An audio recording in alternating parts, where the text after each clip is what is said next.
What's going on, everybody? Welcome back to a weekly gaming news show. We are your hosts. My name is Trenell, and I'm here as always with the homeboy Todd, but you guys may know him as Up Jump the Boogie. What's going on, man? What's up, Trenell? Not much, man. Not much. Oh, God. Busy weekend. Got some time off of work coming up. I'm looking forward to. So yeah. Looking forward. You gonna tackle that backlog, or what's the plan? I'm going to Buffalo. Oh yeah. So time off from work and still got stuff to do. Sunny Buffalo.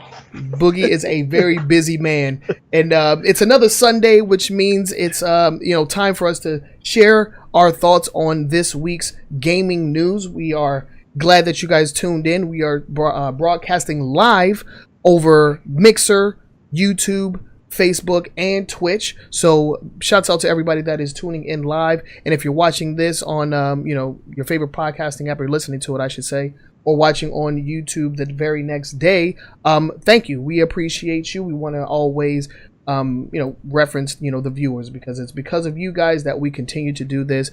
But without further rambling on, let's go ahead and get into the show, because we got some stuff that we want to talk about. So before we actually get everything started and talk about the news, we are going to do our weekly icebreaker. And if you are unfamiliar with the weekly icebreaker, it's a question that we ask between the two of us, or a panel if there's more than one guest, and just get a sense of where we are on certain, mostly gaming related topics.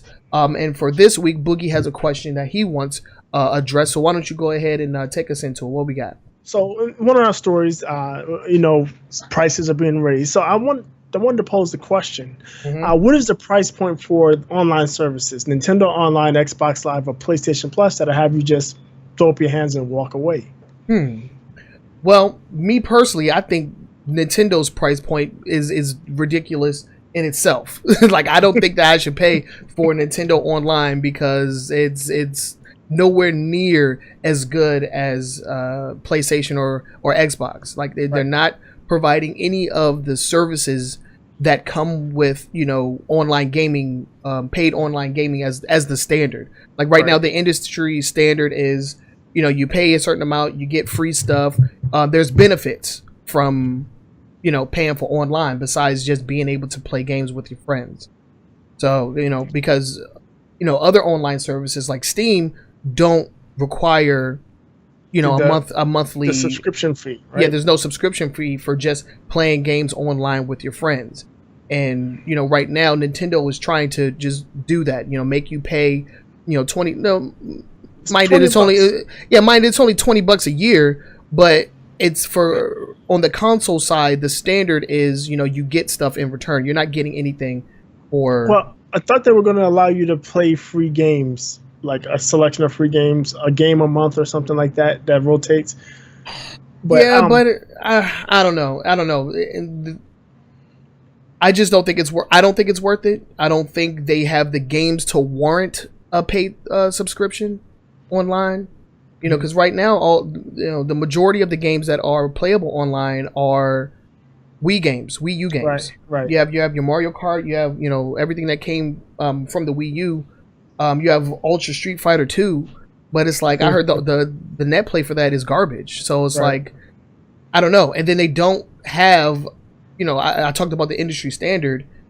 They don't even have voice chat. So I am essentially paying money just to be able to connect to other players. Right. I feel like that's garbage. So so let's leave off Nintendo. With Sony and Microsoft right now, they're both $60 in the States, $60 a year.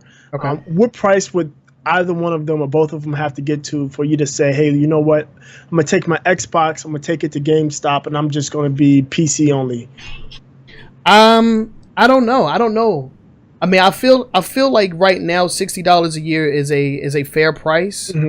So I don't know. I feel like if they went too far above it without actually giving me any incentive to go along with it, like if they just increase the price to maybe $70 or $80 a year without giving us any extra added benefits, then I might cancel one of them. Because at the current point in time, I play a lot more online on my Xbox than I do my PlayStation 4. So if that were the case, then I would probably cancel one of them. Right. Just because I'm not using it. Right. And I'm along the same lines. My breaking point as the service is now, $70. If it gets to $70, anything after that, I'm walking away from either one or both. Yeah. Unless they start bundling in services. So if they get up to like $75 or $80, and Microsoft throws in with that the subscription game service, Game Pass or whatever. Yeah, Game Pass. I'm okay with that because I'm getting an added value. But if they just keep raising the price and not adding in any additional value, I'm not going to continue. I mean, $60, like you said, $60 a month is not. I mean, excuse me, $60 a year is not backbreaking. And for what you get on both services, from the free game downloads and the voice chats and all the extra and the discount on downloadable games too. Yep, the discounts, the sales, and all of that stuff, I think it is definitely a value right now. Even when they went from $50 to $60, I don't have a problem with that. But going more than that without adding additional value, I can see myself at least getting rid of one, if not getting rid of both. Right, yeah, it's all about, like, if you're going to increase the price, you have to also increase the value as well. And if they go along with that in that trend, then I wouldn't mind it at all. But if they just increased it just because they need more money or they want more money, then I'd have to give it up. Yep, I agree. Yeah.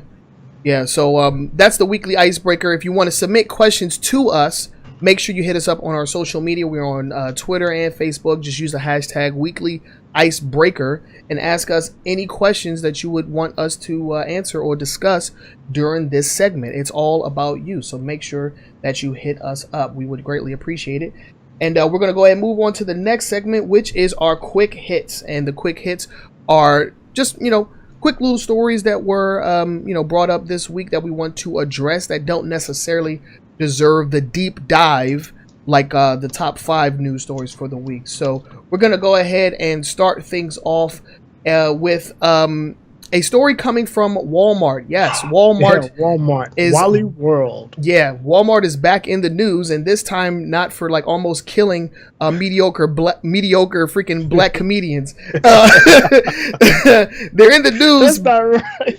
Hey man, that was like the first thing that popped in my head. Like, yo, Walmart's in the news. Like, yo, what happened to Tracy Morgan? Like, that's the only thing that I can think of. But no, that's not the reason that we're talking about them this week. We are talking about them because they had to go ahead and cancel all of their SNES Classic pre-orders. Right. Like, every single one of them is canceled. If you pre-ordered the SNES Classic in its scarcity as it is, if you were able to get it from Walmart, guess again, you don't have it. Gotta go back in line. So apparently there was a technical glitch that had them list the SNES Classic early, and instead of honoring it, they went and canceled it. I'm willing to bet money that this wasn't necessarily Walmart's decision to cancel those pre-orders. Mm-hmm. They might have had a little outside influence, but that it kind of sucks. You're not losing any money because if you pay by credit card, you are never charged. You don't get charged until it ships. That's just how it works with pre-orders. But if you pay by gift card or PayPal, you got a full refund. You just have to queue back up, get back in line, and try to get your SNES Classic. So right, and I did see a story that came out about like 6 or 7 hours ago that they will be ringing up for a round 2 of pre-orders. Yeah. So make sure that if you haven't already gotten it somewhere else, which you probably haven't, because of the false sense of scarcity that Nintendo likes to do with every console release, mini or otherwise. Go ahead and just get back in the queue, get back in line, because they canceled every single one of them. Yep, every single one. Yeah, now I have to think that this is coming from Nintendo. Walmart, I don't know. Walmart's always been like breaking the street dates on stuff, man. They be screwing up sometimes. I don't shop at Walmart. I hate Walmart, and I'm gonna leave it at that. So this doesn't affect me. Would never have affected me. Mm-hmm. Walmart. I hope Amazon continues to drive you into the ground until you don't exist anymore. Yo, yeah, because they're coming out with their own grocery stores and everything, dude. So I don't know. What's their motto? Freaking like save money, live better, or something like that. Walmart. Yeah. Walmart's motto is we pay our employees shit so they can have to get public health care.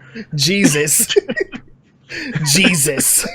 Well, I think their actual motto was like save money, live better. Like, yeah, you're gonna be saving some money because they're gonna give you your return on your SNES Classic. That's what's going on. But yeah. So hopefully anybody that pre-ordered it was able to at least pre-order. Right. When it goes live again. When it goes live again, yeah, because they haven't announced any dates for the actual pre-orders, the real pre-orders to go live. So, the people that were jumped on this pre-order are those people that are scouring the internet and have alerts and stuff that are waiting for them anyway. Mm-hmm. So most likely, many of these people will get it again. But you just have to keep your eyes open and go grab one when it comes available again. Yeah. I mean, I don't think that it's worth it. Like. In itself, like I don't know, I'm not hyped for the SNES Classic as it is, but I mean, I don't know, people out there just like to collect stuff, and it will be a collector's item because they're probably going to stop manufacturing them as soon as they get the N64 Classic running or whatever. But right. I don't know. Let's go ahead and move on to the next story. What do we got? The next story is out of EA. And Sims 4 is coming to consoles. Oh, snap. It was initially leaked, and it showed only a listing for Xbox One, but as EA confirmed it, that it's coming for both Xbox One and PlayStation 4. November 17th is the tentative date. They did say that this date may change, but November 17th is the date. They're going to bring it with many or most of the expansion packs. There was no word on mods because now you can do mods on PlayStation and Xbox. Right. So there's no mention on the mods, but yeah, it's coming to Xbox. This is the first time a Sims game has been on console in about 7 to 10 years. I think the last one was on PlayStation 2. Yeah. Yeah, I don't even know if it came out on Xbox, but no, I think they had GameCube as well. They had a Sims game on GameCube. And one good thing about this, or one thing I took note of, is that they specifically said that with today's consoles, moving the game over was a lot less tedious, and it can stay truer to the original, to the source material. So that's cool. It's just going to be interesting to me how they convert the Sims from keyboard and mouse to controller. Right, because when they did that in the past, or with the GameCube and PS2 versions, they had to create completely brand new versions of the game. Like, it wasn't like The Sims 2. It was like a version of The Sims 2. Right. It was just a completely separate version of The Sims that was just on consoles. I believe it was like Sims Busting Out or something like that. Something like that. Yeah, that was the only one that I ever played, and I had fun with it for a while. But Sims isn't really my cup of tea. Yeah. But I mean, it has a huge following, and I don't know how successful The Sims 4 has been this time around, but I mean, it's still popular as any of the other Sims are. It has its niche crowd that are diehard dedicated. They make like reality shows, and there's live streamers. I bet it's probably like a very interesting thing to stream. Apparently, there's a game within the game that it's a speed run, whereas how fast you can get child protective services to take your Sim my baby. God. So the current record is just under 13 minutes. Apparently, it's from start to finish. You meet somebody, you court them, you have the baby, and then you got to get child protective services to come and take it from you. Oh, my God, that sounds super entertaining. I'm not even gonna lie. that's kind of is odd, but yeah, apparently, and there's a lot of little games like that people that the dedicated players play. So okay. It's interesting, the stuff that they do in Sims 4. Yeah, and then bringing it to consoles just means that more chances for other people to pick it up. Exactly. It'd be cool if they had some kind of like Twitch or Mixer like interconnectivity on the console. That'd actually be pretty cool. Yeah. They probably will. I can't imagine it because most games are doing that now. They're setting themselves up so it's easy to stream. Right. So yeah. Okay, let's go ahead and move on to the next story. What we get? Night Trap. Remember Night Trap? We talked about Night Trap, the Sega CD campy game. It's got a release date, an official release date. The digital versions, this is for Xbox and PS4, are coming on August 15th. And the physical release is a very limited edition physical release.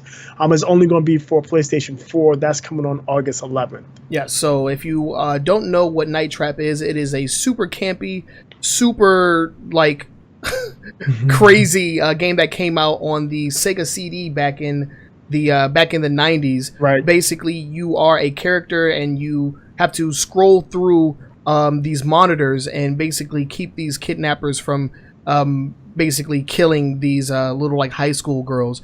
Right. Kind of like a precursor to the Five Nights at Freddy's games, where you're just like looking through cameras and like trying to prevent stuff from happening. It was a cult classic.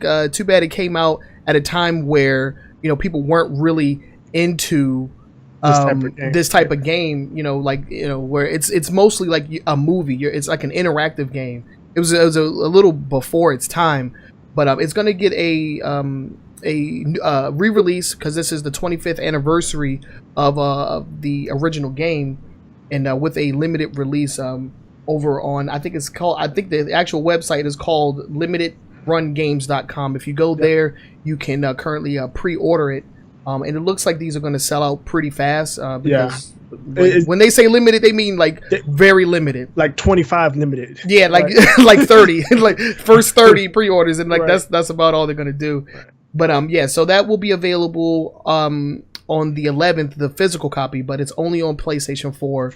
And and the digital version will be available on the 15th for both PlayStation 4 and Xbox One. And it's really cool because I think there's like multiple versions of the physical copy, and a lot of them some of them have like the old school like 32X and like a Sega CD case version, case version. Yeah, it looks really cool. Like if I was actually into that, if you were a collector, if I was a collector, I would actually get it just because it has like that old school like box art going on.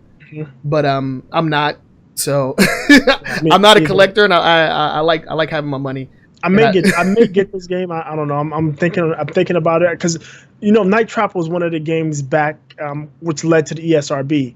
The rating system. It's one of those games that the congressman trotted around when they were talking about how evil video games were, along with Rampage and Mortal Kombat. But yeah, and it's actually pretty cool because this version, the 25th anniversary, will have like behind the scenes footage, from the creators, and a whole bunch of like cut content, as well as the actual video footage looking a lot better. It'll look like an actual movie instead of like the super compressed pixelated mess. Like the FMV files that they played before in the actual original game. So it should be pretty cool. Anybody out there who's a fan of Night Trap, this was definitely something that you're not going to want to miss out on, like physical or otherwise. Right. Yeah, but let's go ahead and move on to the next one. Oh, did you have something else? Nope, I'm done. All right, we done. Let's go ahead and move on. What we got? We got a mashup that was pretty surprising and unexpected. So if you own Forza Horizon 3 and you are a Final Fantasy 15 fan, you will get to actually drive the big beast regalia. That's the Bromobile in Final Fantasy 15. It's the actual car that you drive around in. Most of the game, you probably spend more time riding around in that dumb car than you playing the game. But now you can make sense out of it because it's a racing game, right? You'll be able to play it in Forza Horizon 3, which I think is kind of cool. Which is super cool about it is it's not going to cost you anything. If you are a Forza Horizon 3 player and a Final Fantasy 15 player, all you have to do is have played the game before August 1st. And you will be able to get the car. If you a Final Fantasy 15 player, you get the car in a Xbox Live message, or get a code from Xbox Live messaging system. Uh-huh. If you are a Forza Horizon 3 player, you will get it through the in-game messaging system. Forza Horizon 3 has an in-game messaging system where you can have cars gift. You can actually gift and receive cars via gift from other players. Oh, that's pretty cool. So you'll be able to get the car that way. Again, just log in and play before August 1st. I mean, if you own these games, you've probably already qualified for it, and it's just up to you to go and like if it's on your hard drive or you have like save data on it. Like I guess when you boot up the game, once it's available, it'll just recognize that you have that game on your hard drive. It'll just send you a message. That's actually pretty cool. Yeah, that's actually pretty cool. Yeah, it's cool. I like crossovers like that. You know, they famously have the Warthog in the Horizon 3. Yep. So now they add in this, and I forgot to look it up. I'm pretty sure they had another crossover car show up in there too. I can't remember. We may have talked about it. I remember talking about the Warthog, but I'm not sure. Right, but yeah, that is cool. I mean, it looks good. I mean, god damn, the detail that went into this car's model is a little astounding. Right. like I'm just looking at the tires. I'm just like, god damn, these tires, dude. it's pretty. Yeah, it's a nice car.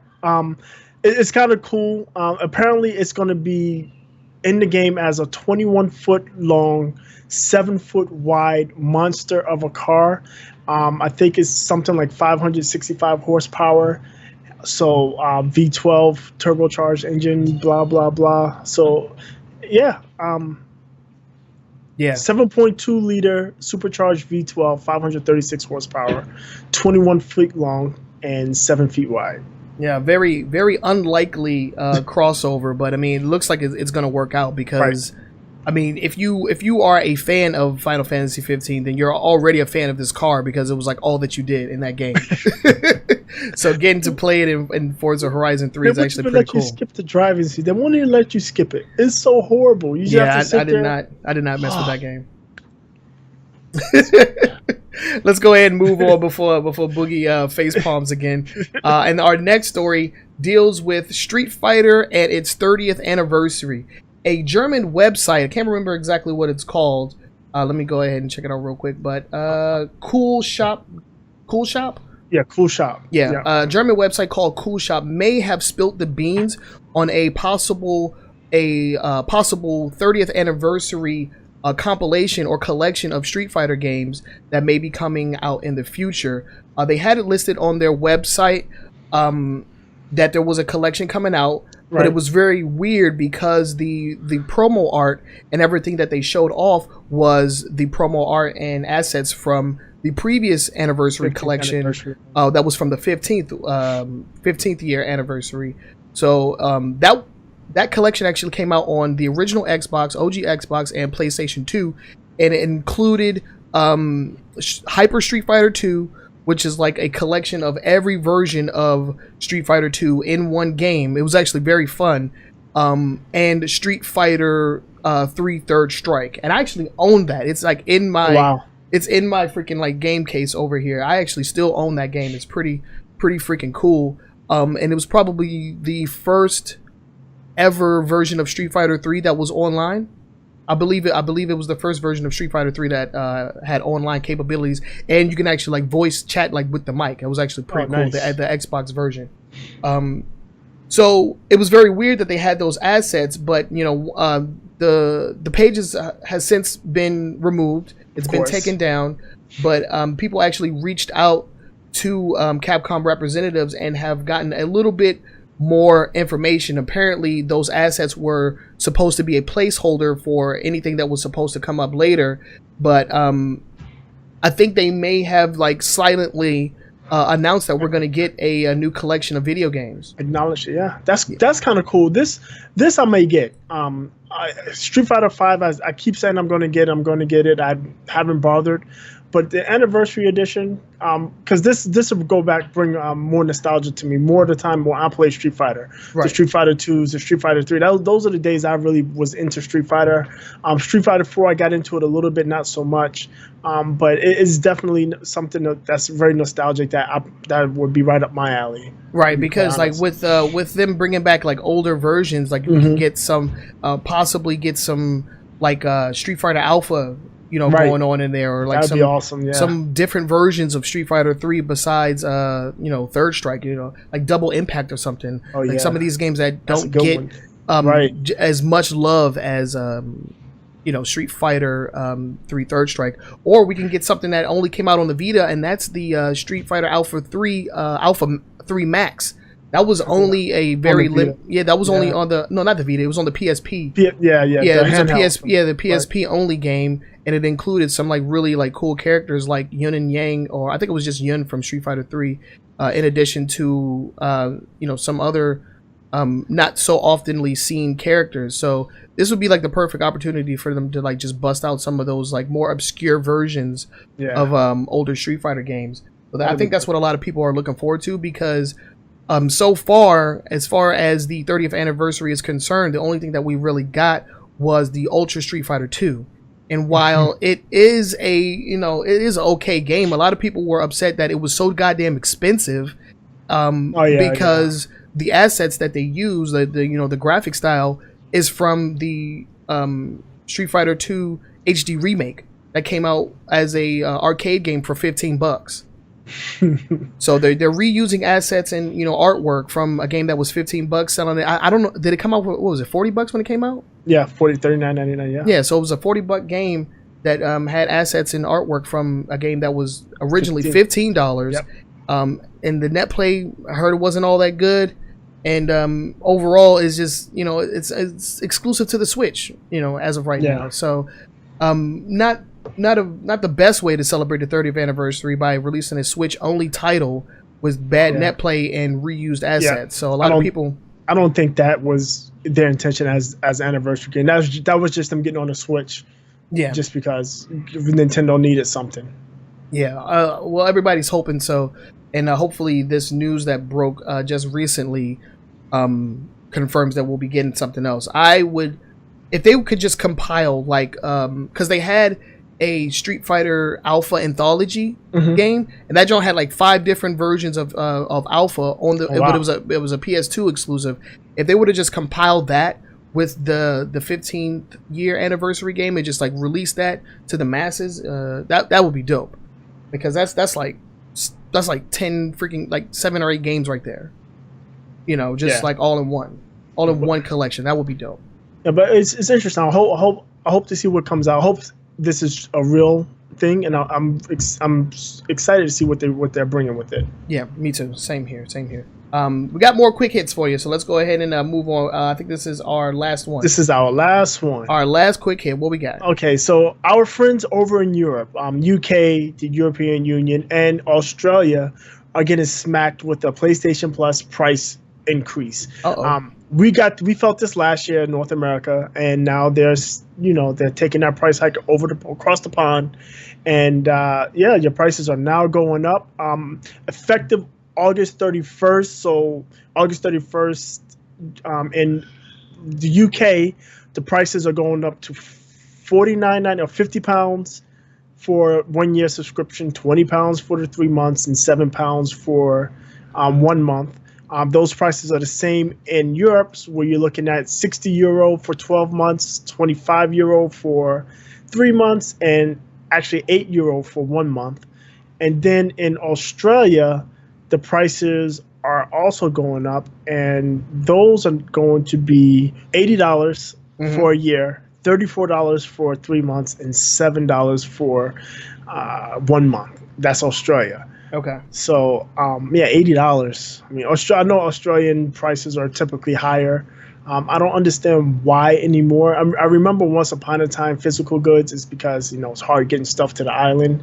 Right. I don't know how much harder it is to get some digital content to Australia than it is to get anywhere else. How hard is it to? The price hikes. And like I said, this is where the weekly icebreaker came from. What price is too much?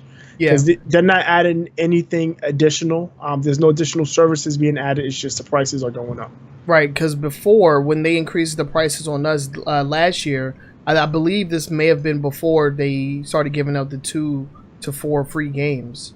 No, they've been They've been giving out. Oh yeah, no, they've been giving out free. They were giving out free games since PlayStation 3.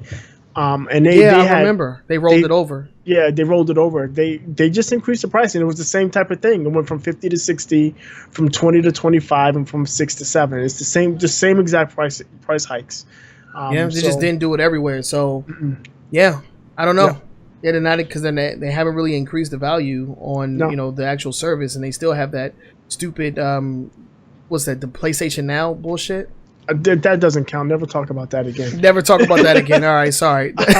Yeah, and then, you know, and initially people were thinking, it could be because of Brexit, because a lot of stuff was going up in the UK because of the Brexit vote. But considering that it's UK as well as the European Union and Australia, it has nothing to do with that. It's just Sony increasing the price. Basically, yeah. Yeah. Oh well. Yeah.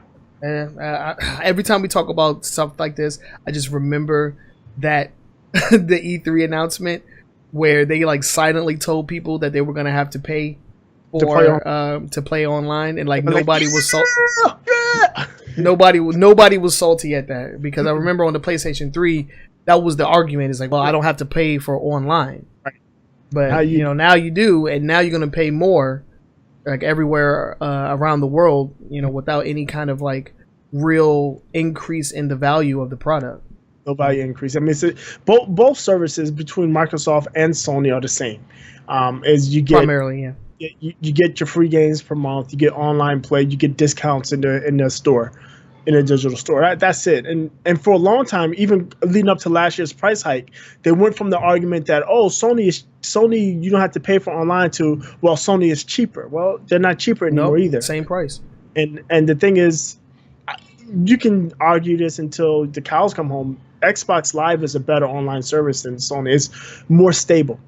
Yeah, I have less problems with anything Microsoft, from downloading games, the speed in which I download files from Microsoft Store as opposed to Sony Store, and I have a pretty good internet connection. It still takes significantly longer to get stuff on Sony, to the fact that Sony is actually not necessarily running their online service. They run it through a third party. Right. So yeah. So let us know what you guys think about this story.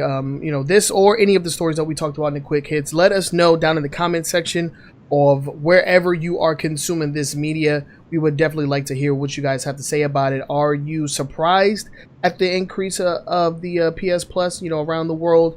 Let us know, especially if you are from those areas. We would definitely like to hear from you. Definitely. But with that, we're going to go ahead and move on to our next segment, which is the top 5 news stories for the week. But before we do, I would like to give a shout out to our sponsor, which is the New Challenger Discord. Head on over to newchallenger.gg in order to get good at your favorite fighting game. And by your favorite, I mean either Street Fighter V or Injustice 2. There has been word that they will be adding Dragon Ball FighterZ when it releases. Everybody seems to be super hyped for that game, so look out for that. I'll probably be a super active member as far as the Dragon Ball Z Fighters community is concerned. But this is the perfect place for you to get good at Street Fighter or Injustice 2. Very large community, very vast community, and they're super active. And they just brought back one of their weekly shows over on their Twitch channel, which is New Challenger TV. So definitely check that out, because they have weekly breakdowns. I think it's called Beginner Breakdown. They just brought that back. So that's actually really cool. Yeah, I was just watching that, and I subbed to them. Yeah. Yeah, they stream it live once a week, and then they put it on YouTube like right after.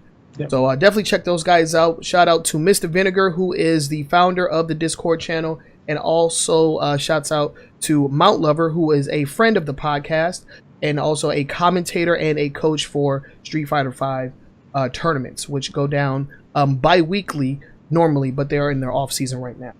So huge shouts out to those guys. Thanks for sponsoring the podcast. And so let's go ahead and get into top 5 news stories. So keeping with the same theme here with PlayStation Plus, I think we can go ahead and talk about the PlayStation Plus games that were announced for the month of August. Right. Now, Boogie, he said that he said he was going to give these games a deeper look, so I'm gonna let you take this story. Go ahead and take it. Yeah. No pressure, right? No pressure. So the August games for PlayStation Plus have been announced. They got 2 really good ones for the PlayStation 4. Yes, Just Cause 3, which I've actually played Just Cause 3 just a little bit, but enough to know that it's something that I would go back to and play. It's actually a pretty good game. And then Assassin's Creed Freedom Cry, which Assassin's Creed Freedom Cry is an expansion on Black Flag. Assassin's Creed Black Flag, but it's its own standalone. And you're actually following, and I forget his name, but I can't remember his name either. He was one of the first officers on the ship with the hero on Black Flag. Mm-hmm. You follow his story as he goes to liberate slaves in the Caribbean, which is super cool. It's something you've not seen in the game before. I know Ubisoft took a bit of heat because some people felt that they were trivializing it, or they didn't go far enough. I thought as a video game, they went just far enough. They went far enough not to cause any major scandals or any major hurt feelings, or whatever you want to say. But I thought it was really good commentary, a really good showing of how basically what basically people did, or how people made money in the Caribbean back in the day, in those days. So right. It's cool.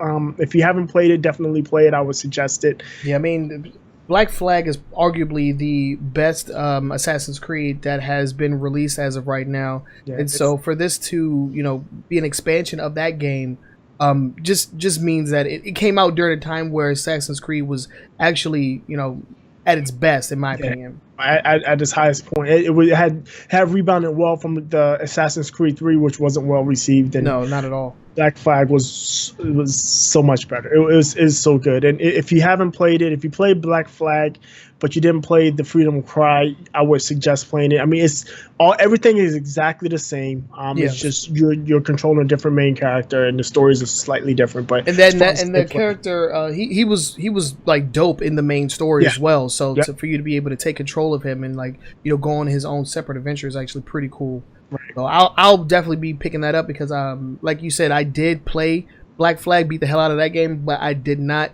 play Freedom Cry because I was binging all of the games at that time. When I finished the Black Flag story, Unity had just came out, and then I just went on to Unity and proceeded to hate myself because that game was freaking terrible. But a nice way to get into the series if you haven't been playing it all through the years in anticipation for Origins that's coming out later on down the line. So I think that'd be like the perfect way to set yourself up for that game. So then for the PlayStation 3, there's Super Motherload and Snakeball. Super Motherload is a PlayStation 3 game. It's actually available on PlayStation 4 as well, but the free version you're getting this month is for PlayStation 3. It is a digging game in the ilk of a Dig Dug. There's 4-player co-op. There's actually 4-player local co-op, but it's a Dig Dug type game. It's using the retro graphics. So that there's that, and then there's Snakeball for PS3, which is basically a 3D version of the Nokia handset game Snake. Oh man, I remember that back in the day, dude. Oh man. And then for PlayStation Vita, there's a game called Downwell. It's like a vertical shooter, like that's actually playable on the PlayStation 4 via the cross-buy program. And then there's Level 22, which Level 22 is probably the more interesting game. Unfortunately, that's not going to be playable on PlayStation 4. But Level 22 is like a stealth game, stealth puzzle game where the premise is that you're late for work and you got to sneak back to your desk without getting caught through 22 levels. So it looks kind of cool. It got real good ratings. It's actually available on iOS, Android. It's a mobile game. It's available on iOS. It's available on Android. It's available in the Windows Store if you want to play it elsewhere. But yeah, those are the PlayStation Plus games. I'm definitely excited for both. I mean, I played Just Cause 3. I personally didn't like it. But that doesn't take away from the game's success. I mean, there's a lot of huge fans of the Just Cause series. Right. It just didn't tickle my fancy is all. But as far as those Sony bringing what we thought they were missing, which was the AAA titles, they definitely brought it this month. This month, yeah, definitely brought it this month. And unlike the Xbox, unfortunately you will not be able to play the PS3 games via backwards compatibility. They definitely need to do something about that or stop releasing PS3 games. Because I mean, come on. There's still 60 million PS3s out there.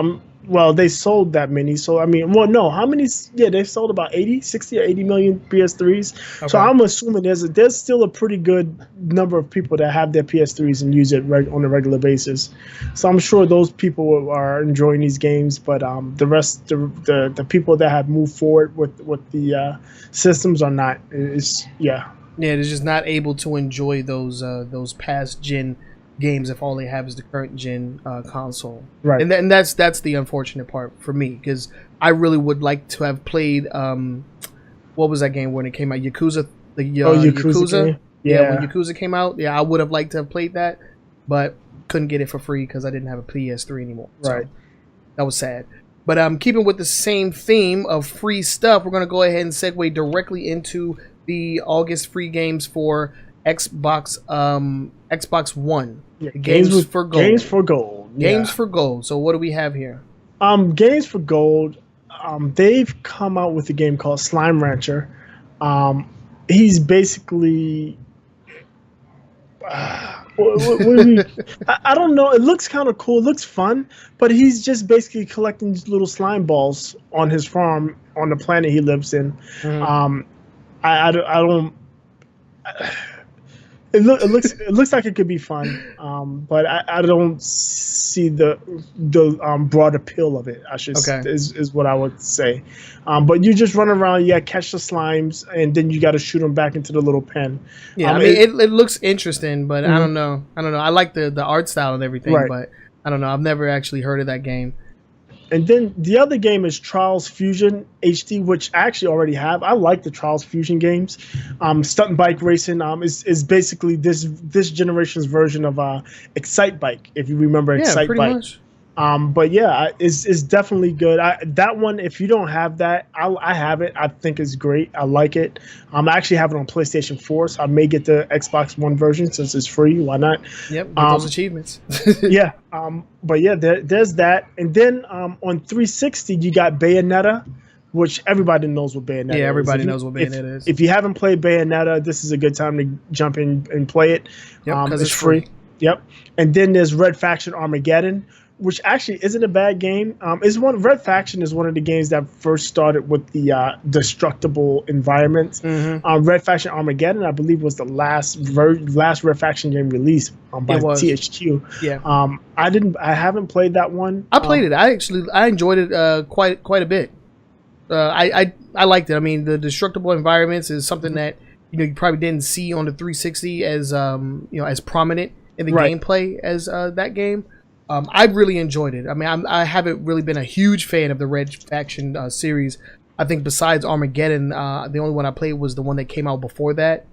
I think Armageddon might be like the third or fourth in the series. I can't remember off the top of my head. Right. Pretty good series, and it's a pretty good game. You are a character that is kind of like a mercenary or something, like on Mars. Like on Mars, right? Everybody has on Earth that's pretty much just migrated to Mars, and so chaos ensues. You have to deal with like this kind of like alien menace and all that, and you get some pretty cool weapons, and the destructible environments actually work out to your favor in pretty interesting ways. Right. But I mean, as a whole, I would say that this month, the 360 games are definitely outshining the Xbox One games, in my opinion. Right. I mean, Bayonetta on the 360 was probably the best way to play the game prior to the PC release, because the PS3 version of Bayonetta was definitely lackluster. Yeah, that was a bad port, wasn't it? Yeah, it was a very bad port. Yeah. So I would have called Bayonetta on the 360 probably the definitive version, only because the re-release on the Wii U had like the reverse controls. Like I didn't like controlling Bayonetta on the Wii U using the Wii U like controls. I didn't like it because it was re-released on the Wii U as well. So I still think that Bayonetta on the 360 is probably the best version. And with it being available on the Xbox One means that it's available on current hardware. So But yeah, I don't know. I'm indifferent when it comes to this month's Xbox One games. Yeah, this month, like I said, Trials Fusion is especially if you like those type of games, is a very, very good game. The Slime Rancher one definitely has zero interest on it. The games with Gold's saving grace is the fact that you can play the 360 titles on your Xbox One. Right. So you are actually getting 4 games, and the 4 games are fairly overall they're fairly high quality. Right. So it's just I've actually owned like right. Both the 360 games, and I've played like previous versions of Trials. I don't think I played this one, but the Slime Rancher doesn't really seem too interesting to me. Yeah, that I don't, like I said, I don't see the appeal. That seems like a game for my 7-year-old. Like some kind of like a collectathon or something along those lines. I might give it a shot, but I don't expect much out of it. But Xbox, the games with Gold for the past, I guess, 6 months now have been very lackluster. Yeah. Hopefully, at the end of the year, going into the holiday, they might push something big. I'd be interested to see if they can throw out some big titles, a couple of AAA titles.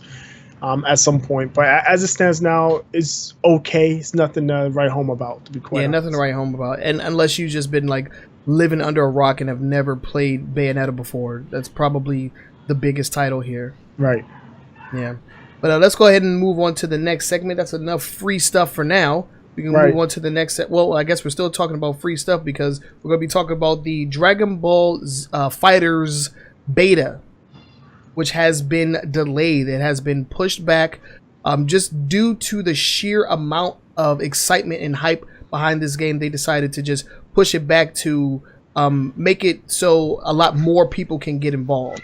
Right. The basis behind it. But what else was said about this? So it's exactly what you said. They just pushed it back. Overwhelming interest in people signing up for the beta. It was originally supposed to close on July 26th. Mm-hmm. And they've pushed it through signups through August 22nd, with the beta going live on September 16th. Well, not only did they push it back, they actually just completely canceled the initial date. So if you had signed up during the initial sign up process, the window, you have to re-sign up unless you did it in Japan. In Japan, if you signed up over there during the initial sign up process or sign up window, you're still good to go. But over here, they basically just canceled that initial window, and you'll have to re-sign up during the second window once it's open.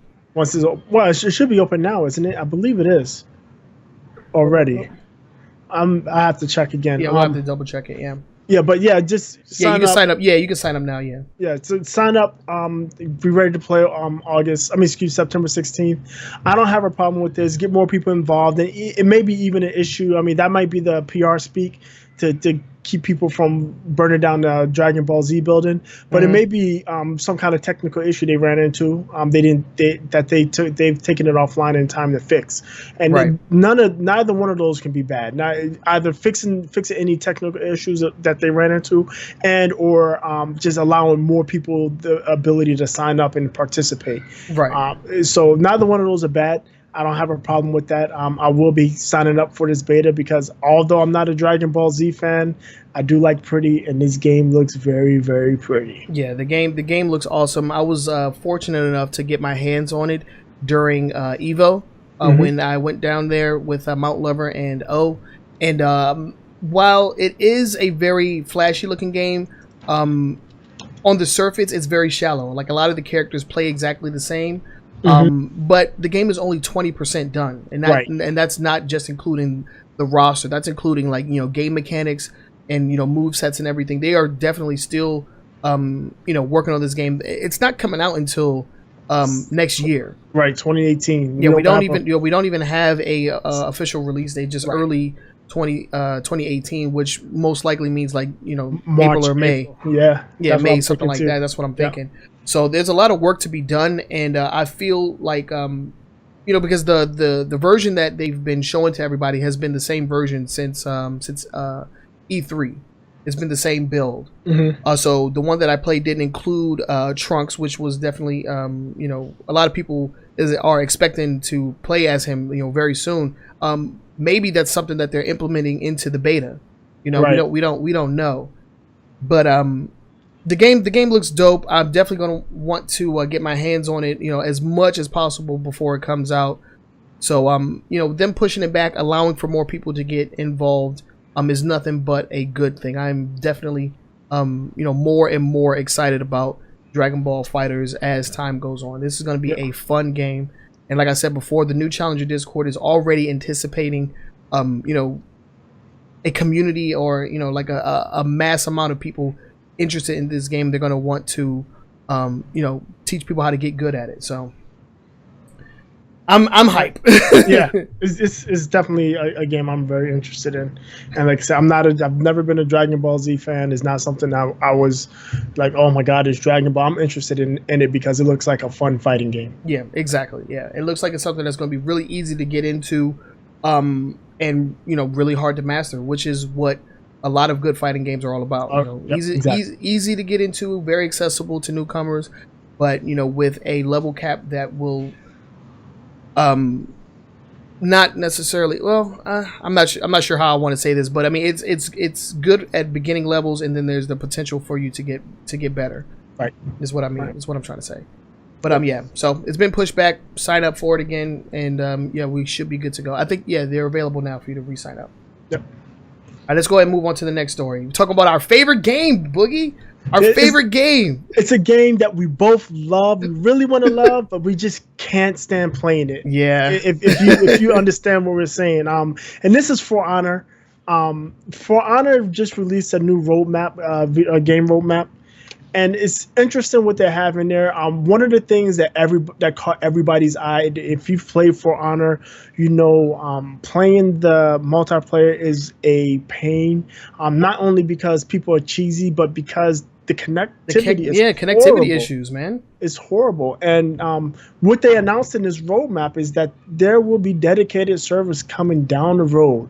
And anytime you get dedicated servers, your online multiplayer experience definitely gets much better. Right. But yeah, they've announced their roadmap, and the only thing and the reason I brought this up is because they're moving it to dedicated servers. I mean, the other stuff that's going to be in there, they announced season 3 and season 4. They added a new duel tournament that's going to be coming up. There's some fight system updates. There's 2 new maps and 2 new heroes in each of the 2 seasons that's coming up. There's going to be new emotes and gear to pick up, and weapons, and a new level cap coming in season 3, which starts in August. So yeah, that's coming. Like I said, and we've streamed this game, we've played it, we do like the game. I love it. I love this game. Like as a new IP, it's probably one of my favorite new IPs that have come out in recent years. I like it a lot. It's just the online is just so cheese, man. It's so much cheese online, dude. Oh my gosh, it's damn near unbearable. Yeah, the revenge meter, the way that you can purchase your way to win. Yeah, you can pay to win. You know, by purchasing the little boxes, the boxes that give you better gear. That is definitely like outside of your current level. Like you can't get that gear in game. Unless you're like grinding forever. I don't know. Right. It's just wild the way that the game works online. But I mean, fundamentally, at its core, at a low level, the game is entertaining as hell. Yes. But there are issues, and just outside of the current meta. I mean, just like the connectivity. Like I do not believe that I've had a single session of For Honor that did not include disconnects. And the worst part the worst part about it is if you're playing and somebody drops out of the match mid-match, 9 times out of 10 the whole match explodes. If you're grouped up, not only does the match explode, it explodes your group. Yeah, it's just ridiculous how like everything just like implodes on itself. Right. It's like, okay, well, like somebody exited the game. Okay, so the match is over, and then now you have to like regroup with your party that you were playing with. It's too much. Yeah, like there is like dedicated like forums to try and like help you with connecting properly. All For Honor, I had to like resort to like using that. I was like, how can I play this game right? And not experience these issues. And it was pretty bad. It's pretty bad, yeah, yeah. And the dedicated service is long overdue. They tried something different and tried something new, and it just was horrible. Not to say it didn't work out would be an understatement. It's Right. just, it's the worst possible outcome. Yeah. Yeah, so I mean, I'm looking forward to it. I mean, anytime they come out with something new for For Honor, like a new character or a new map, I usually try to pick it back up. But like, man, when the Centurion came out, yo, that was Oh, that dude is beast. that dude is a little too beast, man. My Beast. poor little assassin could not keep up, Yeah, man. because they nerfed her. That's Yeah, why. they nerfed her real bad. Like I wasn't Yeah. aware of her debuffs or nerfs or whatever. So yeah, I got destroyed like pretty bad. It was a little it was a little upsetting. I was a little sad. It definitely makes me want to play again. I'll probably get on it, get frustrated, and never play it again. Then then drop the it again. next, We'll to the next story. we'll come out of retirement and then immediately retire Back, again. Yeah. Pull out Michael Jordan playing for the Wizards. Yeah, we're gonna play for the Wizards for a while. Then we'll be back. But yeah, so let's go ahead and now move on to the next story. What we got? What is the last story? The last story is about Nintendo Switch. Your and favorite their console. And Nintendo Switch is gonna have me eating crow, because I predicted that a Nintendo Switch wouldn't be that successful. I was wholly wrong. Yeah. So we talked about NPD numbers, and Sony is back on top for the past 2 months, but Nintendo released some specifics. They mentioned that they sold 4.7 million since release, and we do know that they sold 2.7 million units the first month, like in March, from March to April. Right. So since then they've sold an additional 2 million. That's a lot in 4 months, right? April to August. 4 months they sold almost 3 million switches.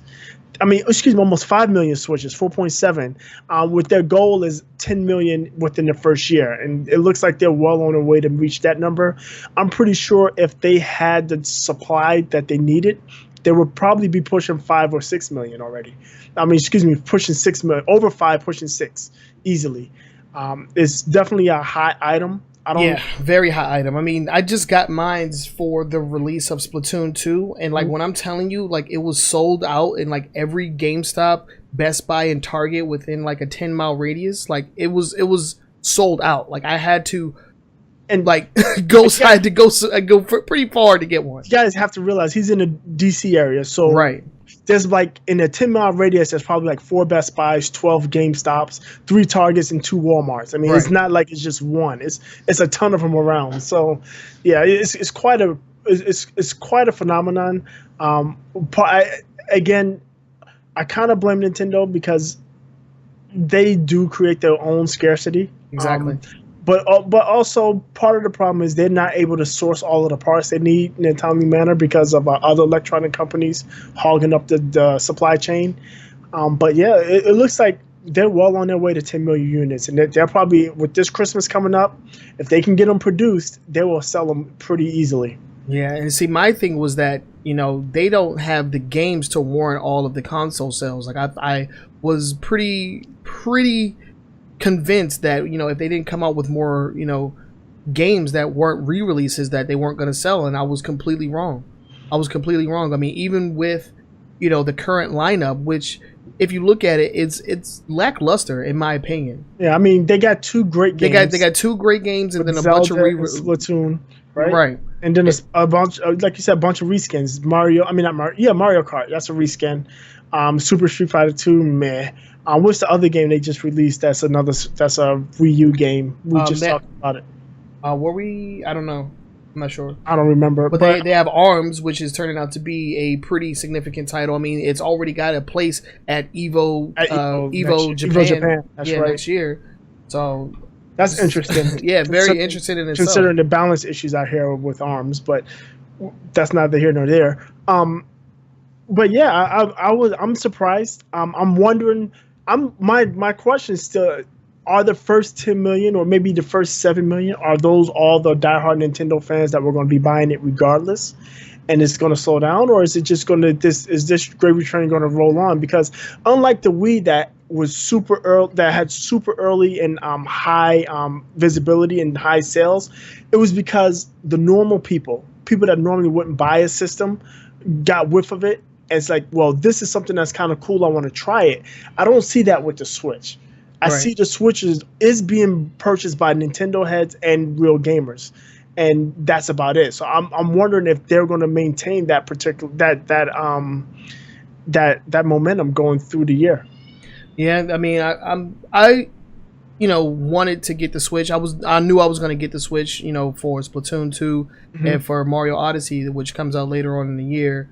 But I mean, besides those two games, there aren't really a lot of games that I currently want to play. I mean, they have some games that are out on the Virtual Console, but I mean, these are games that were available on the Wii U, and unlike the Wii U, the Switch isn't backwards compatible, so its library is like just that much smaller.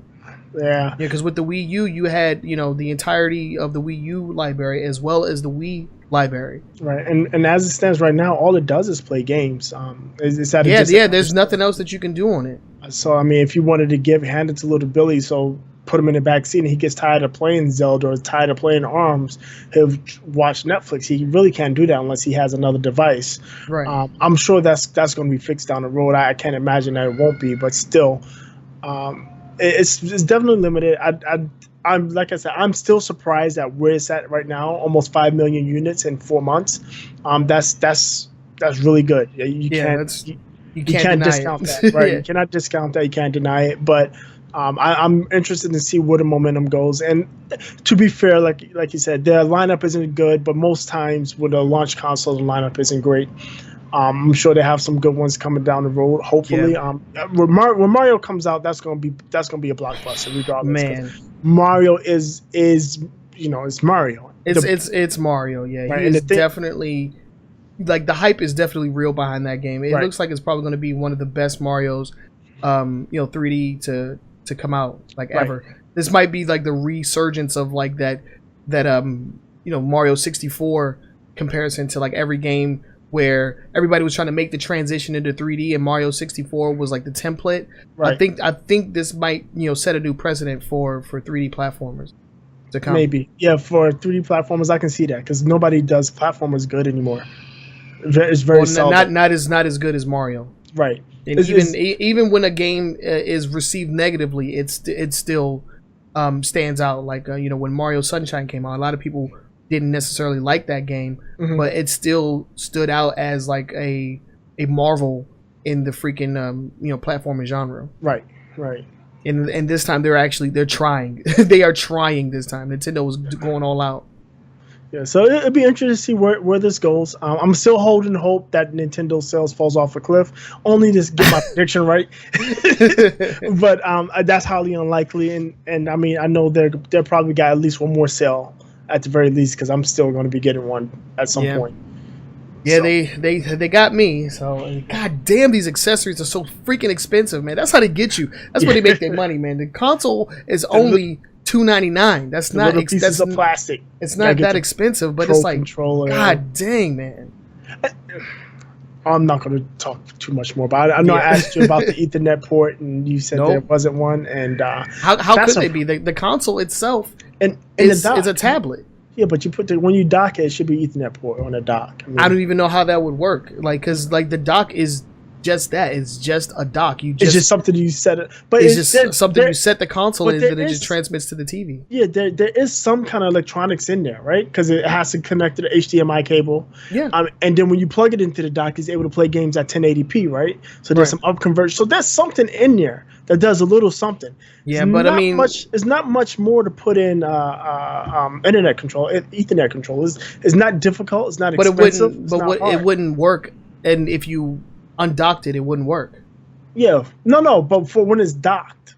Yeah, but then you'd have to go through transitioning from Ethernet connection to wireless seamlessly. I don't think that I do that on my laptop all the time. I don't have a problem with it. Yeah, I mean, I guess, yeah. I don't know. I guess they couldn't get it to work, so it doesn't have it. I was actually surprised my damn self. Yeah, but it's odd. I found that kind of odd. But anyway, that's going to be it. Yeah, that's it for the top 5 news stories. Let us know what you think about the Nintendo Switch and its current sales and its sales potential, or any of the other stories that we talked about today here in the top 5 news stories. we would definitely like to hear what you guys have to say about it, because we can argue about it all day.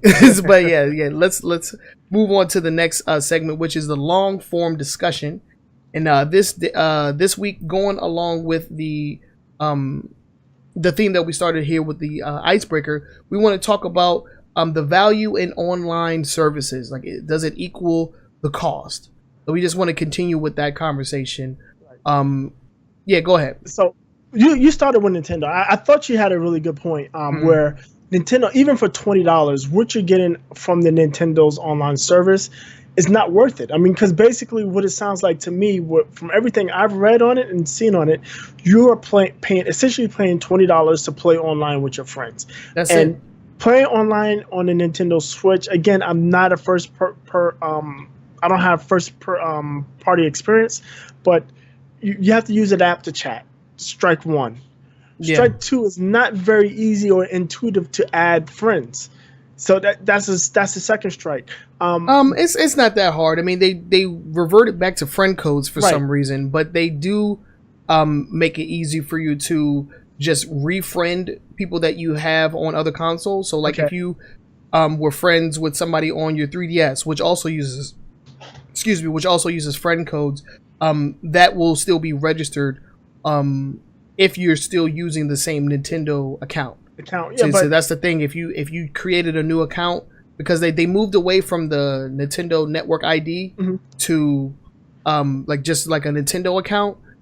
But if you use the same email, I'm assuming they'll just transition everything from the previous console. Right, but you have to refriend them. You have to refriend all of your friends. You have to go into the menu and you have to refriend them. Yeah. So I think that's a negative, because when you move from PlayStation 3 to PlayStation 4 or from Xbox 360 to Xbox One, once you logged into your account, all your stuff was the same.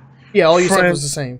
Gamer score and all that stuff all stayed the same. You didn't have to do any of that new stuff. I don't think what Nintendo's offering on their online service is worth a penny, let alone $20. No, I don't think it is. I mean, you already made a couple points with the online service.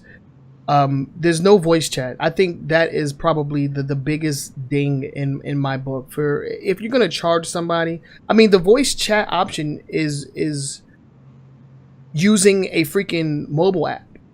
Right. So it's like, do you have to have the online service to use the mobile app? Because the mobile app is free.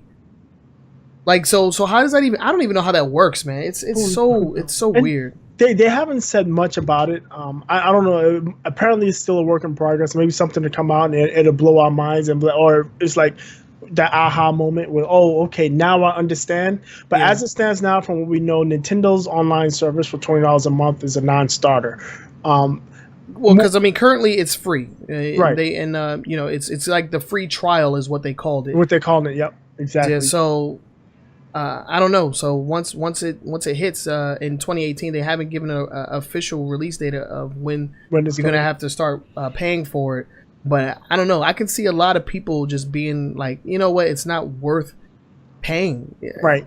Because, I mean, other than, I guess Splatoon 2, ARMS are online games. But other than those two games, what really are people going to be playing Nintendo Online for? They're not going to play online for Mario.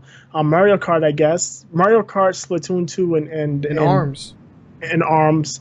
That's about it, right? At the moment, no Zelda. You won't be playing online with that. I guess there may be a couple of VC titles out there that may show up. But will you need the online service to download DLC? I don't know. That's another question.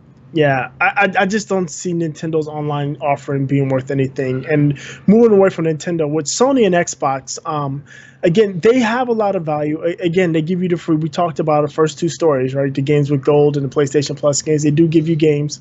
I think Xbox is a step ahead. Even though their games may not be the greatest, you do get 4 games as opposed to 2 on the PlayStation. Sometimes you get 3 or 4 if sometimes if the cross buy is available. It's an option on the PS Vita games. Yeah, but I think the Xbox is overall winning there. I think the biggest issue, and it's something that people may not necessarily know, is that Sony doesn't run its online network. They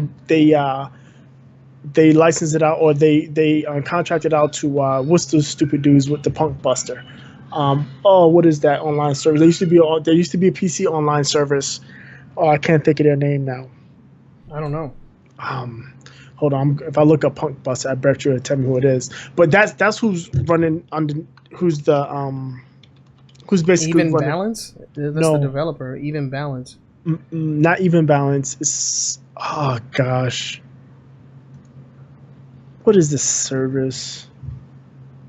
I cannot think of it right now. I can't think. I can see the symbol as a circle and it's green, and I can't think of the online service that does it. I'm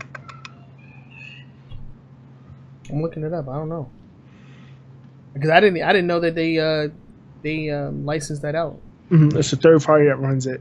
Okay. And Microsoft's is first party. They run their network completely. They run it off their using their Azure backend, Azure backend. Not Games Radar. Is it Games Radar? No, that's a website. Oh my gosh, I can't think of it. It makes me mad. But yeah, it's. I mean, other than that, I think those two are pretty much in par with each other. You get your voice chat.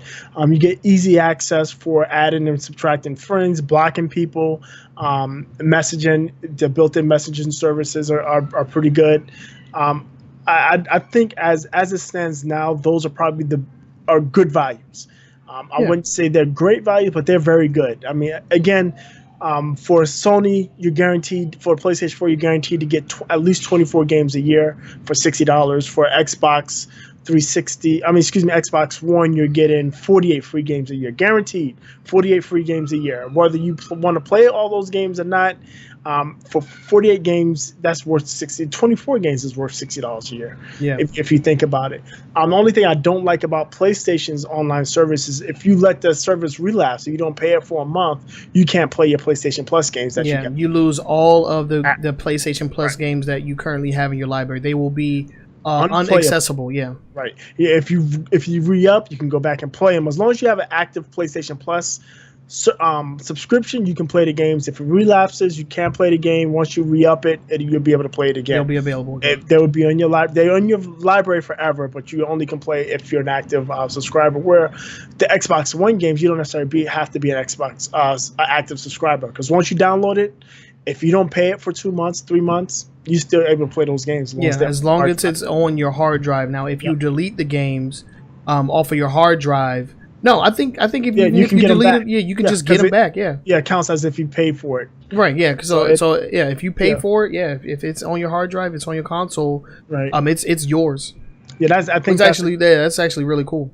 Yeah, that's definitely a great benefit. And like you said, the only caveat is if the game goes off of the marketplace, then you won't be able to get it back.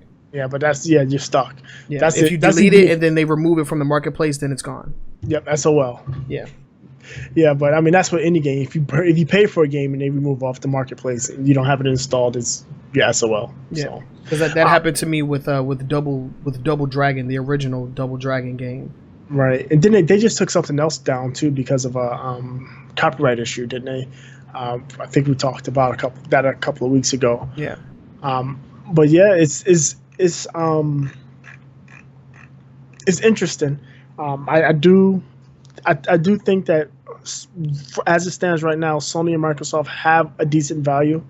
And as I mentioned earlier during our weekly icebreaker, if it was to go up more than $70 without any added benefits, I don't see where that value will still be. I don't know if I would justify the value.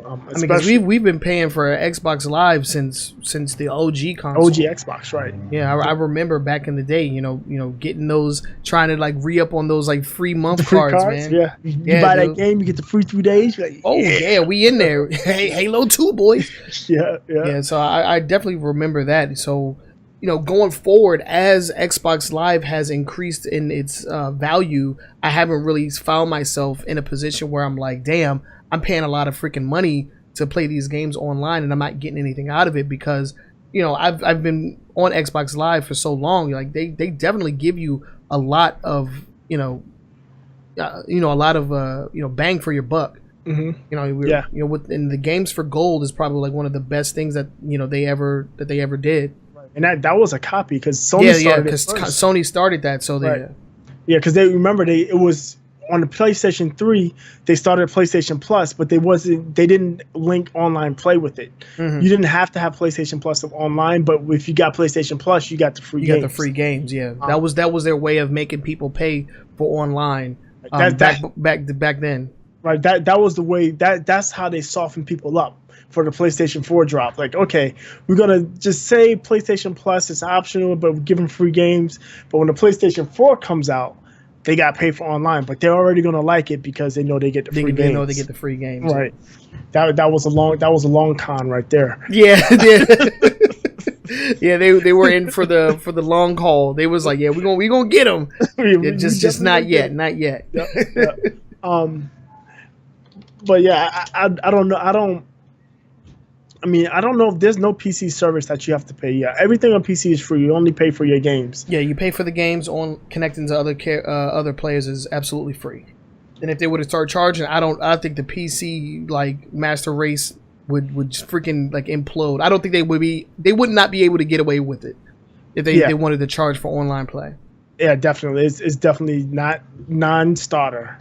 Yeah, that's a non-starter right there. Like unless you're playing some kind of MMO that charges a monthly fee, which a lot of people aren't really interested in anymore. Right. As it is, if you're playing online on PC, you're paying for your internet service. Like you're good. WoW is one of the exceptions to that rule. Where that's what I'm saying. For a strong decade, 15 years, it's been $15 a month. $15 a month. Yeah, that's crazy. Yeah, it is. I couldn't do it. Is it GameSpy? It's GameSpy. Is it GameSpy? I don't know. Yep, GameSpy. That's those guys. That's the guys. GameSpy.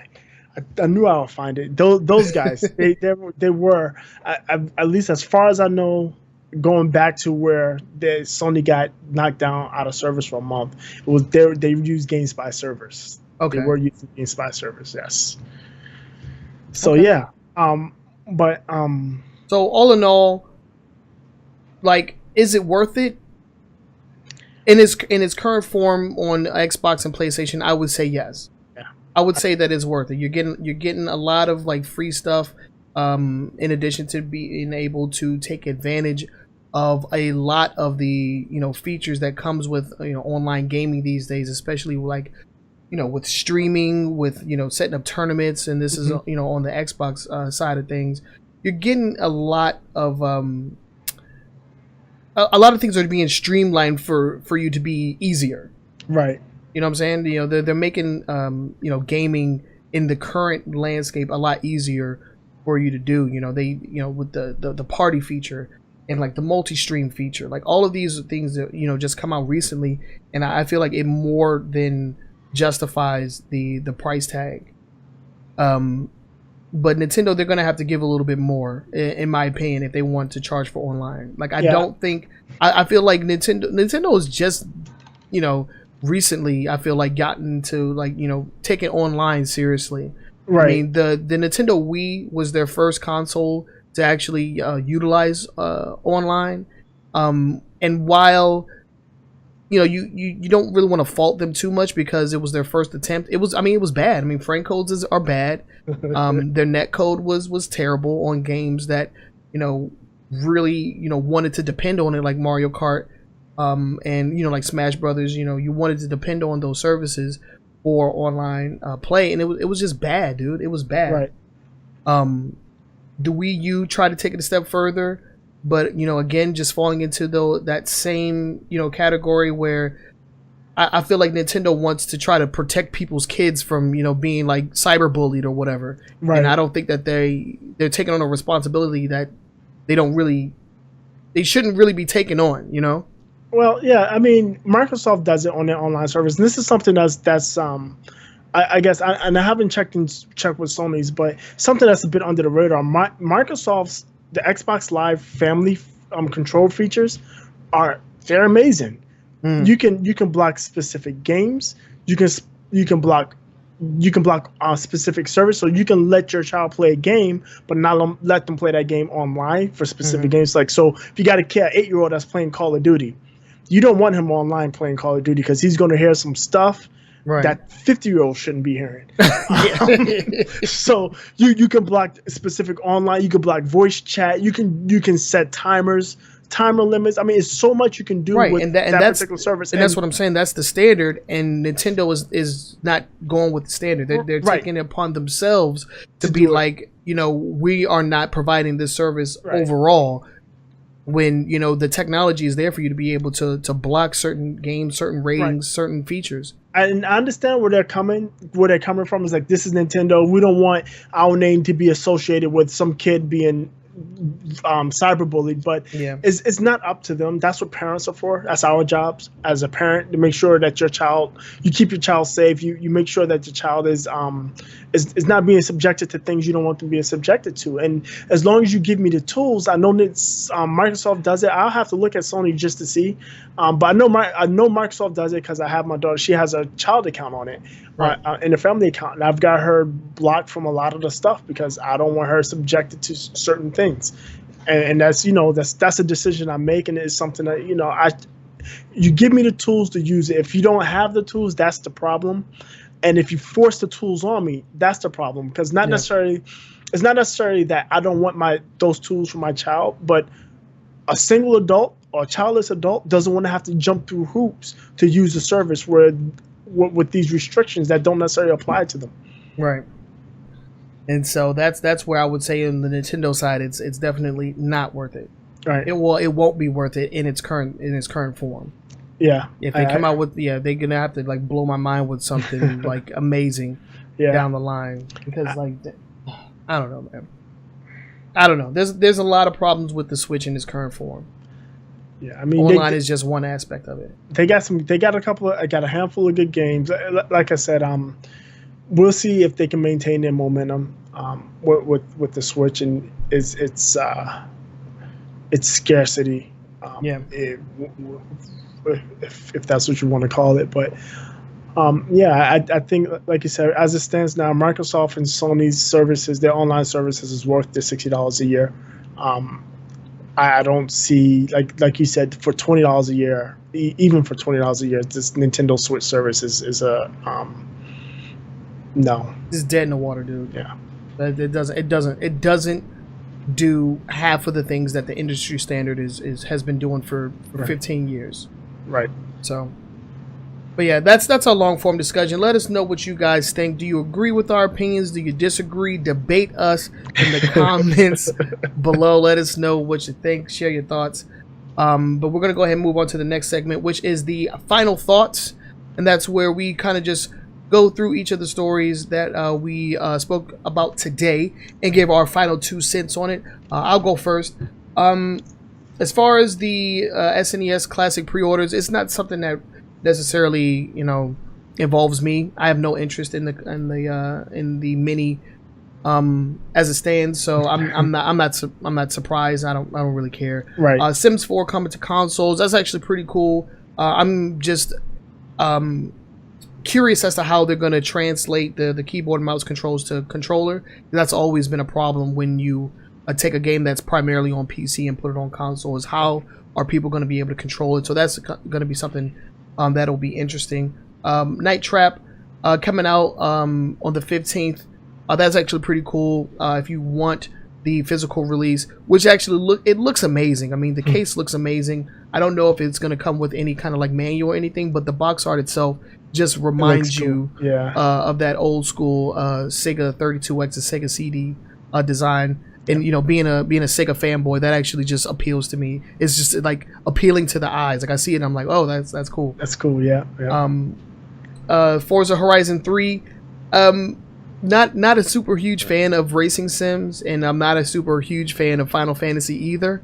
I'm breaking some hearts out there, I know, but so that doesn't really appeal to me too much. But I mean, it is cool to see that the Forza team is able to collaborate with just about anybody out here. It doesn't just include like other Xbox exclusives like the Warthog and whatnot. Right. Like right. they are able to branch out and actually get some, crossover deals with with other companies. So that's actually really cool. We might be able to get some other like obscure and like outrageous vehicles in the Horizon series. Horizon, yeah, because Horizon is the arcade version of Forza. It's not the racing sim, right, like the proper Forza game is.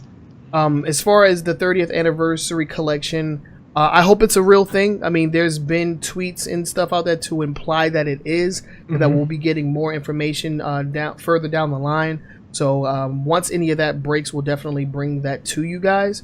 But I'm actually pretty excited about it. It'd be cool to have some of those older games on the current generation of consoles. And apparently, according to some of the information that was put out there, it's going to be on PlayStation 4, Xbox, and PC. So that's actually really cool. Crossplay. We're going to need some of that. That would be pretty damn dope. Sony won't participate. We know that. We know that. And in regard to Sony and their price increase, I mean, this is par for the course. I mean, they want money. Yeah. They want money. They raise it everywhere else except for these places. So these guys shouldn't, feel too, they were exempt for a long time, so they shouldn't feel too bad. Yeah. You weren't left out. Yeah, you're not being left out. Everybody gets a price increase. You'll get a price increase. You'll get a price. No, I'm just kidding. Really, really excited about the PS Plus games. I do want to go back and play the expansion to Black Flag, the Freedom Cry expansion. I'm definitely going to get my hands on that. The Xbox games for gold. I own both of the 360 games, which is kind of like the highlight of this month. But I will try out Trials. Maybe I'll download it, just have it on the hard drive just in case one day. I'm really excited for the Dragon Ball Z beta. I will be signing up for it right after this podcast. I'm going to go ahead and sign up for it. I'm glad that they're increasing the capacity for people that are interested, because I don't think they anticipated like this many people being interested in it. Because Arc System Works has been making fighting games for a very long time, but none of them has. I don't think any of them has gotten the the reception that this game has gotten. I mean, this game right now is looking like the savior of the 3v3 fighting like genre. Yeah, the tag in, the tag genre. So that's really exciting. Can't wait for that. For Honor getting dedicated servers. Hopefully it will decrease the amount of disconnects that I get in that game whenever I decide to pick it back up. And with the Nintendo Switch sales being as high as they are, it makes you wonder like how, like, if there's, I guess they're selling so much, but you could never find it. So how are they selling so many when you could never find it? It's crazy. Trickle out. Yeah, that trickle down economics. Like, no, let me stop. But yeah, so that's my 2 cents. You got anything to add, Boogie? What's up? Yeah. So my final thoughts that Wal-Mart cancels the SNES classics. I don't think that was 100% Wal-Mart's decision. I will implore you not to shop at Walmart. Go somewhere else. Yeah. Sims 4 coming to consoles. I think that's cool. That just shows you how much further consoles are moving towards the PC, PC base. So it's cool, especially if you're a Sims fan and you decide you want to just lay back on the couch instead of having to be pushed up on your PC. That's kind of cool. Night Trap, it's a game. I had a Sega CD, one of the 6 people that had Sega CD. It's a game I always wanted to get, but at that time I was unemployed as a child, and it's something my mom wouldn't get for me. So I think this might be something. It's not even that scandalous though. No. Well, back in those days, in the early 90s, it's super scandalous, right? Yeah, I guess you're right. So it's something I probably will get it on the Xbox One or PlayStation. I don't know. I'm not buying physical copies. I'm over physical. Yeah. The Regalia, I'm definitely going to be playing this once I'm going to be out of town, so I won't be able to play it once it releases. But once I get back, I'll definitely drive that around Australia in Horizon 3, Forza Horizon 3. That's going to be fun just for a little bit. And then the Street Fighter 30th anniversary, I would like, because like I said, I didn't get into the more contemporary Street Fighter 4, Street Fighter 5 games, but like some of the nostalgic games, I grew up on Street Fighter 2, the Super Street Fighter 2, and I grew up on those. So if I can get those games in a nice collection with some of the like oddball fringe characters. That'd be fun. I'm interested to see if that actually comes out, and if it does, I'm definitely in on that one. Right. The price hike for PS Plus. I mean, it is what it is. As long as they deliver the value with that price, I don't have a problem with that. I know there's going to be people that thinks it sucks, and it does suck, but it's not really much you can do about it. The August PS Plus games, like you said, both of those games are good. Just Cause 3, I played it for a little while. It was actually somebody else's, and I really wanted to play more of it, but I wasn't willing to pay for it. I can get it free. And not necessarily because I didn't think it was worth it. It's just because I have a lot already. A lot of games, dude. So I'm definitely going to get it. Get that. The Black Flag on Freedom Cry. I mean, I beat the holy hell out of that game. I probably won't bother with it. I have it for Xbox right now. It's actually still loaded. I never just deleted it. So if I really wanted to play it, I'll go back. Just replay it on that one, yeah. But if you haven't achievement played hunting, if you haven't played it, it's definitely something I would recommend you go out and play. The games with gold, like you said, the best two games are the Xbox 360 versions. Although I think personally, Trials Fusion is a hidden gem. It is a fun game to play. It's one of those cool multiplayer games you can sit down and just putz around, shoot the shit and play it. It's kind of fun that way. Dragon Ball FighterZ beta, just like you, I'm definitely going to go sign up for that. I'm not a huge Dragon Ball fan, but the game looks really good, and it looks like it's going to be fun. Right. For Honor's dedicated servers, that's one problem fixed. Now they need to do something about this pay to win issue. Yeah. That's all I'm gonna say about that. And then the Nintendo Switch sales, they're super hot. My assumption is that there's 10 million diehard Nintendo fans that's going to get them their number. It's just what's going to happen after that. Right. Yeah. What's next year going to look like? Yep. But that's all I got. Yeah. So let us know what you guys think down in the comment section below, or wherever you are consuming this media. Let us know. Do you agree with our thoughts, or do your thoughts differ? Debate us down in the comments below. We look forward to responding to your comments. But with that said, let's go ahead and wrap this up. One more quick shout out to our sponsor, the New Challenger Discord. Head on over to New Challenger GG for more information, and make sure you check them out on Twitter and on twitch.tv / New Challenger TV for weekly content. But yeah, that's going to end it for us. This has been episode 59 of a weekly gaming news show, and we are your hosts. My name is Trenell. I'm Todd. And we will catch you guys next week. Peace out.